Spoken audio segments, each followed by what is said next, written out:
SimWorld presents Around the Table with E and the Fat Man.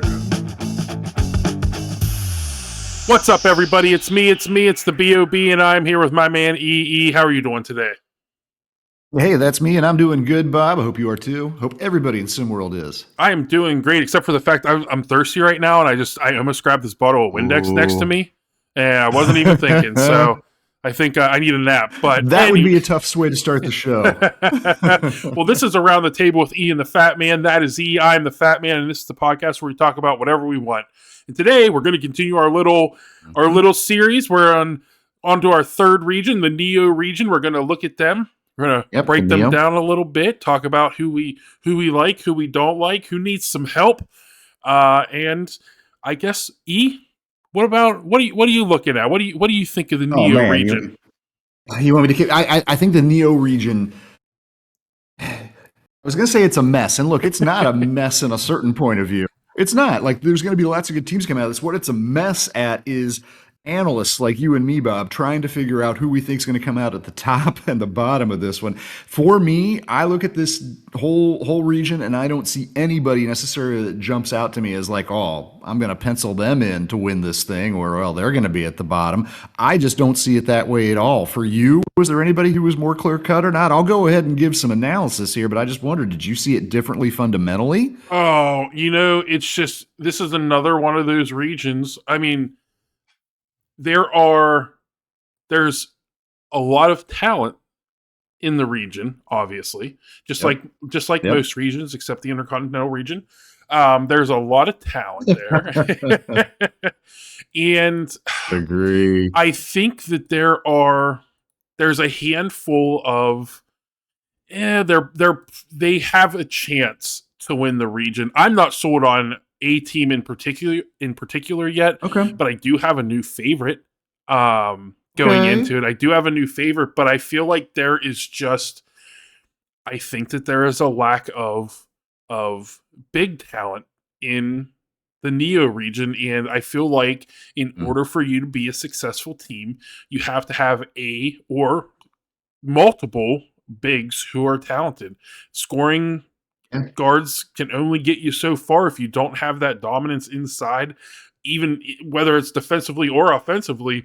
I don't think you're going to have a great time. And I just think, looking at all of the rosters, there aren't too many kids that stand out for me. Obviously, we'll get into it when we start talking about the teams, but you have your one or two teams where it's like, oh yeah, that's the star big that team needs to be able to win the region. But all the other teams, I'm kind of like, I don't see it. Well, this is a good enough segue. Let me jump into, I have three teams, and I don't hate any of these teams, by the way, but I got to pick somebody who's going to be at the bottom of this region. And I'm going to throw my three out there that I think are in the biggest risk position for that. And transition point off your point is that, I think in every case there are at least, if they're not holes, there are big question marks in the paint for all these squads. So let me kind of run through them here. The three I'm most worried about, anyway. Best Coast Ballers. I'm kind of a Best Coast quiet secret fan, but I'm looking at this lineup, and first of all, they are just spectacularly young. There are two 17-year-olds on this squad, Dre Ryder coming back, and Suno Chapa, who transferred in. And, look, I expect them to be the leaders, kind of holding down maybe a small forward, power forward kind of spot between those two on this team. But then you've got 16 and 15-year-olds up and down the roster. I actually think that Best Coast, I like what new coach Ganino Dominguez is bringing here as far as a plan and a strategy. I think that they're a year away, but I think in a year, this could be a really good team. This year, like I said, they're just awful young, probably one of the youngest teams out there in SimWorld. You even got 15-year-old Ali Cortez on the team. But it is some real talent. I think people already know. I've heard the name Jair Dunn, 6'9", 200-pounder, going to be roaming the paint in there. Good defender, good athlete too. Some other big bodies in there. Arlo Cook and DeAndre Green both go like 210, 240, 6'8", 6'9" kids. But, at the end of the day, I just kind of have question marks about how Best Coast is going to compete with all of these young kids. I think they're going to be comfortably under 500. But I think they're going to be battling it out possibly at the bottom with a few other squads. Wanted to mention too, Beyond the Arch is another one. I think, look, first of all, they got to replace Tyson Simpson, and you don't do that, I mean, that's impossible at this level. And not to say there aren't some players. In fact, there's a mix of some really good players on this team. I mean, the standouts, Nick Bowie, Daniel Horry, Johan Novajovic, for sure, and Kyrie Witten Justin, I think, are among their sort of top talents overall. And, I really like some of those guys. I really like Horry and Novajovic in particular. There's, 2 6'4" guys who can kind of play guard, play a little bit of wing. And I think that they're going to have nice years. Look, for BTA, what it comes down to is a 7-foot, 15-year-old. Big kid, too, 7 foot, 230 pounder. And he can actually shoot the ball a little bit. It's not like he's unskilled, but Paul McAdams is their sort of Tyson Simpson replacement out of St. Charles, Missouri. But I mean, can you really trust a 15-year-old kid? We had the heralded Reza Red last season. Big body, skilled player, just 15 years old, and he struggled a little bit. Yeah. And I kind of think that's going to be the case with McAdams a little bit too here. And I think for that reason, BTA, that's how they kind of got my second of the 3 possible bottom team nominations I had. And let me throw out the third one and I heard you groan there, Bob, but hold on. Let me throw out my third one before I turn it back over to you. And the third team I'm worried about in this region is Heartland Zombie Stars. And in this, by the way, this team, I'm not saying I'd be surprised if they ended up season 2 with a winning record and, in fact, doing a little bit of damage. Once again, there are some players on this team. You got the James brothers. Benari's back. You know about that if you were on our Discord recently. But then again, you also know that Jaquan Johnson may miss part or all the season, and that is the 6 foot, 260 pounder who throws that weight around in the post. They were expecting a lot from him, Jaquan Johnson, out of Milwaukee. But look, you do have the James brothers here. You've got the Hilario trio, 3 Hilarios, Honcho Hardwick, AJ Blaylock. There's a lot to actually like with Heartland Zombie Stars. I just feel like, this is maybe a team that has a lot of volatile ingredients, and we're about to see, how this recipe turns out after you put it in the oven on, 375 for an hour and a half, because that's going to be the first month or 2 of the season for these guys. I have a hard time seeing. I have a hard time sort of imagining what HZS is going to be like next year, and I think we're going to figure that out pretty quickly. But some intriguing pieces, but I could see it falling apart here as well.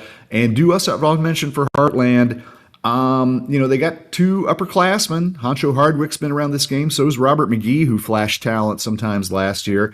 But those are your 2 bigs, 6'10", 6'9", 200 pounders. Not huge by SimWorld Prep standards. Not super skilled. Neither one's really an offensive threat. So, if the return of the James gang and the Hilarios doesn't work out the way that Coach Lovelace is hoping, there's not really a backstop. There's not really a safety net there in the paint to help you either. So anyway, I've talked for enough, Bob. Heartland, BTA, Best Coast. Those are my 3 contenders for bottom of the pile. So I have 4 contenders, E. You threw in 2 of them. I am not jumping on that Heartland zombie train that you're jumping on right now for them to be at the bottom. Okay. But I can see why you would say that. I am going to just throw my 2 cents. The volatility. Yeah. It's the volatility. It is. Yeah, that's right. I'm trying to ignore that and looking at talent.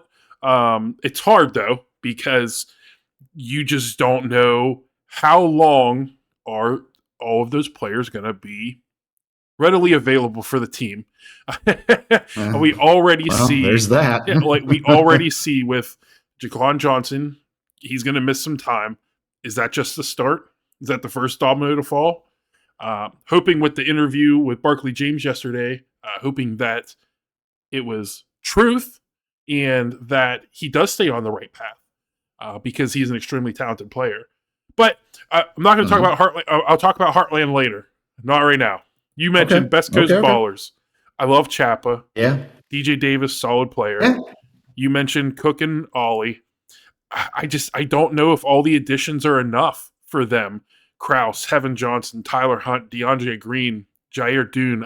I don't know if it is enough for me to want to even say that they're going to have a 500 And- record this year. And they're just so young, Bob. I yeah. feel like they probably have to like buddy up on road games to make sure they don't lose one another, you know, Yeah. or they're connected in one of those like multi-leash kid things. Absolutely. You know, they're children, they're babies. The Yeah. average age on this team is like 11 years old. And again, they're going to be good in the future, but I just worry about that youth right now. Yeah, for sure. And then you look at Beyond the Arch. Losing Tyson Simpson is huge. And not only did they lose, I mean, he was such an offensive powerhouse. He was such a defensive powerhouse. I don't see them having that anymore. He is a game-changing big. And they're Paul McAdams, he's like you said, he's 15. I don't like the Reza Red comparison because I think the Reza Red Red's season was strictly due to their coach. Obviously, he's an extremely talented player, but I don't think he was ever put in the right position to succeed with Indy Stripes. Okay. But I mean, That's you a look fair comment to make, fair point to float. but beyond, they have a little bit of talent. They got Bixby. They still have Blazing Game, who was he's up and down. Like you mentioned, Horry, I can't wait to see. I think he's going to be one of the favorites to finish as the top 3-point shooter in SimWorld Hoops. Specifically in 3-pointers made. I'm not going to say he's going to be the most efficient, but I just don't know if DeMarcus Owens and Mally Thomas, are they going to be enough? I don't think that they have done enough to replace Tyson Simpson's just everything that he brought to the table. I don't think that's enough. Yeah. I'm going to add in, and I know people hate whenever I bring it up. I'm going to throw in Reigning Trays into my bottom of the Neo region. I just don't see enough there for them to. I mean, they lost Kayvon Jackson. They still have Jafet Towns, I guess, great scorer. I'm still going to hold my breath until I see if him and Kayvon Jackson can succeed without each other, or if they succeeded because of each other, or one or the other. I do like Jimmy King. I liked Jimmy King last season. I think he's a solid player. It's all going to hinge on, is Jason Crosser going to take that step in his third season of SimWorld Prep? Well, let me jump in here for a quick second, Bob, because Reigning Trays, I'm glad you brought them up for a bottom contender. They aren't in my bottom 3 because I just kind of feel like there is too much talent here to allow that. I'm a Travion Sherwood fan, I should mention too. I love the way he plays at both ends with high skill at 6'9", 200 pounds. But Reigning Trays, my overall note on them when prepared for the show today is that I think their arrow is pointing down. And as much as you got questions about Jason Crosser and is he finally going to turn into the player we all think and hope he could be, I mean, Sherwood and Crosser could be an amazing low post punch if they get it together. But also don't forget that this Reigning Trays team, in addition to having lost the dunk god, Kayvon Jackson, they also recently lost Finn Hayes. Yeah. So the team from at the very top now is disjointed. Another case a little bit like Heartland for me, where I just feel like there is the phrase might be there's a high delta with this team. There's just a lot of variability. I could see them playing really well some nights, and I could see them just kind of coming unglued too. It's a risk play, no doubt. If you're putting money on Reigning Trays before the season starts, it's it's an uneasy bet to make. I'll say that. High risk, high reward. Super high risk, super high reward. Absolutely. I think that Ethan Alexander was a decent pickup for them too, but again, it all hinges on Jason Crosser. We were all high on Jason Crosser in the Ground Zero season. We were all high on Jason Crosser when he grew 17 feet heading into the ground or the season 1 of SimWorld Prep. It just all hinges on Crosser. I am going to add a 4th team into my potential bottom 4, or my potential bottom of Neo region, and to nobody's surprise, it's Showtime Basketball. I do not think that Showtime Basketball has done enough to be able to battle with the top teams in the Neo region. The tops. Jeez, I can't talk at all. I never can talk. I don't even know why we have this broadcast. I don't even know what we're doing. Broadcast, podcast, whatever. They don't have enough to battle with the top team's top bigs. They brought in Ruben Matthew. I'm not sold on him. They got Romine. I don't see these guys being able to compete with the Trey Hymans, the Tyree Wells. I am a little bit higher on Honcho Hardwick than I think some other people are. I don't see anybody on Showtime being able to battle it out with them. They have some solid players returning. They have Chisholm. Bryce James is a big return for them. Nick Moss is a good shooter when he's given the opportunity. We have not seen anything from Cole Webb in the offseason when it comes to scrimmages. Obviously, not everybody can see the scrimmages. We as the media, get a little bit of more insight there. Cole Webb has not been it for them. And I'm worried that is going to go into the season. And outside of that star power that he was supposed to bring in, he brought even more light to the team. And right now, I don't know if it's necessarily good light. I don't think Sol Evans is going to be enough of an addition to this team to be able to put them over. There's Vines, again, I'll mention Vines, again, another solid player. There just isn't enough here. I disagree with you on this, Bob, and maybe this is a good turning point in the conversation, because in the same way I had three teams I think will be fighting it out the bottom.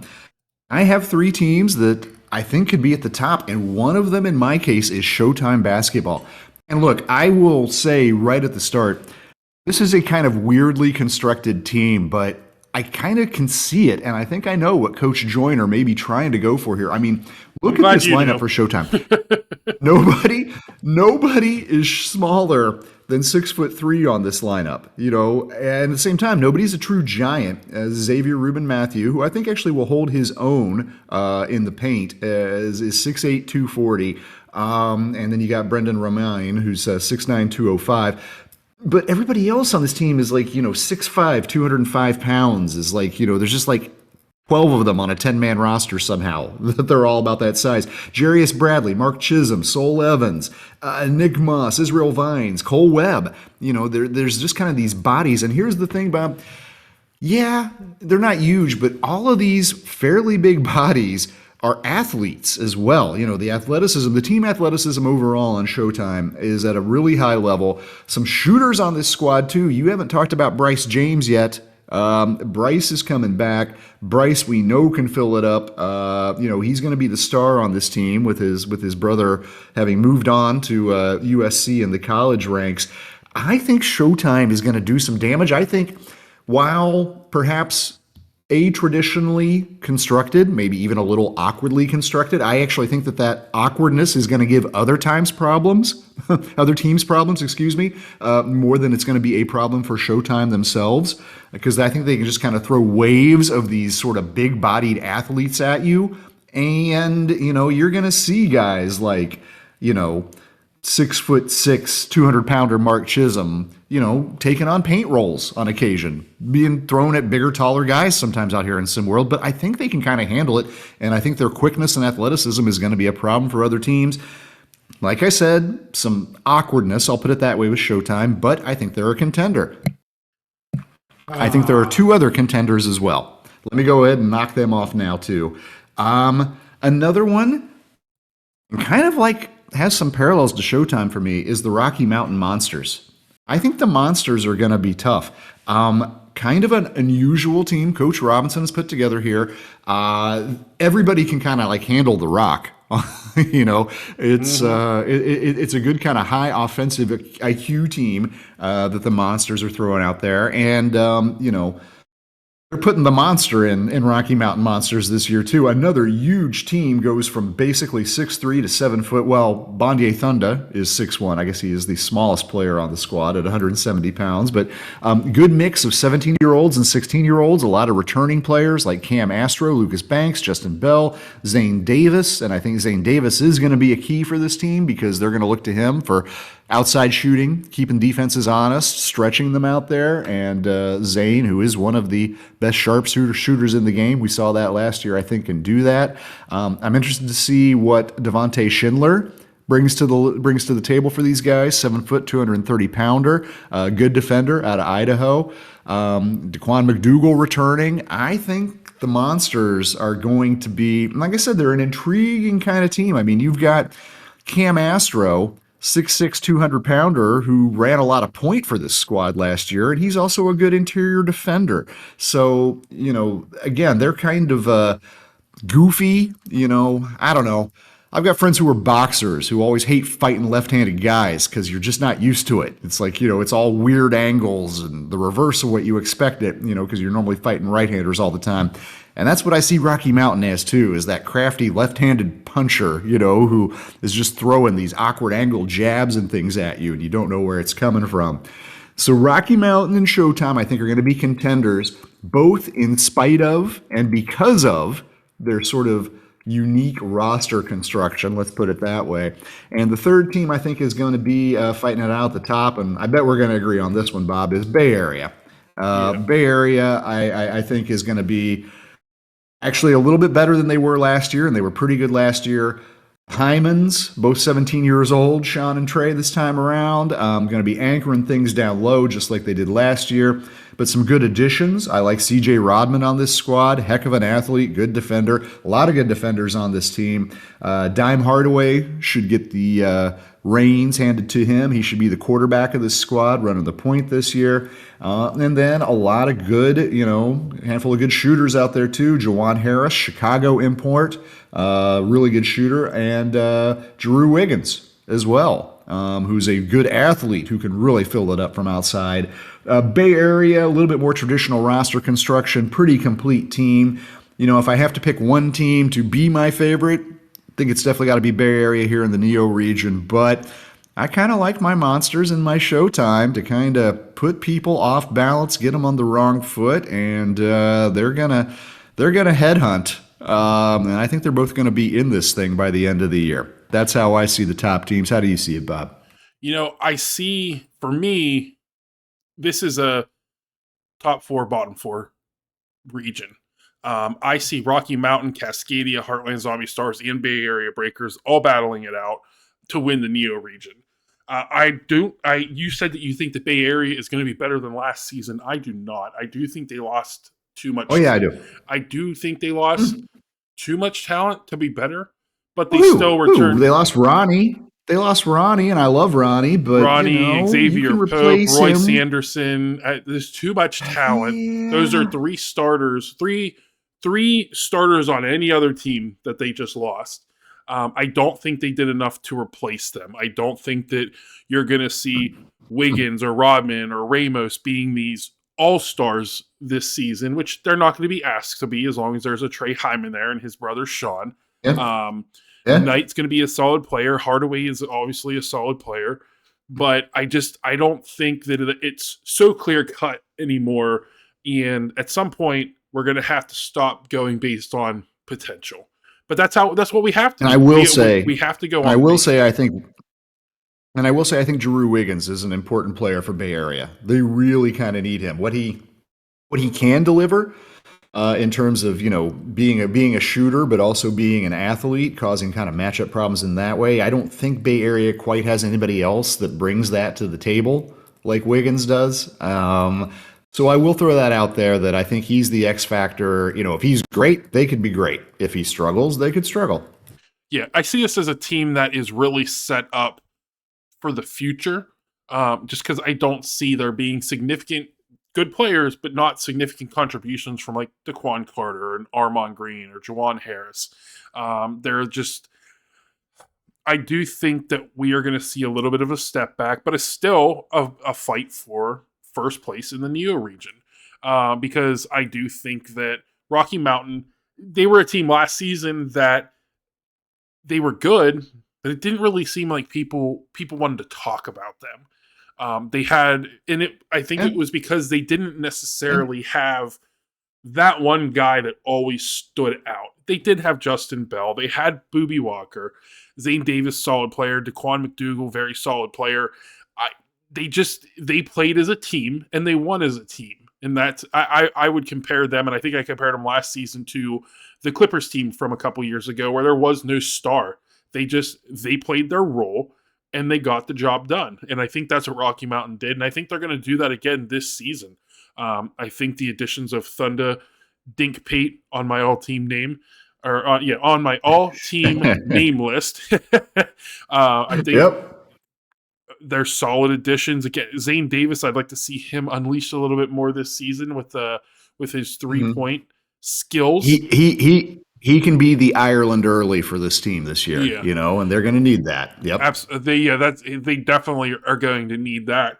Cascadia, I mean, you have the monster Tyree Wells coming to the team. Kayvon Jackson jumped over from reigning Trays. Daniel Irving had a solid offseason. I think that they have, and Tyshawn McGrady was another one. Last season, I feel like on at least half the teams in SimWorld Prep that Tyshawn McGrady could be the star of that team. And I think he's going to really be able to show out this season with the likes of Tyree Wells and the likes of Kayvon Jackson. I know he had Arthur Lattimore last season, but I think they have a little bit more talent outside of the big position with the addition of Kayvon Jackson. I think that's going to help Tyshawn McGrady open up a little bit. But I think Cascadia is going to be able to battle it out.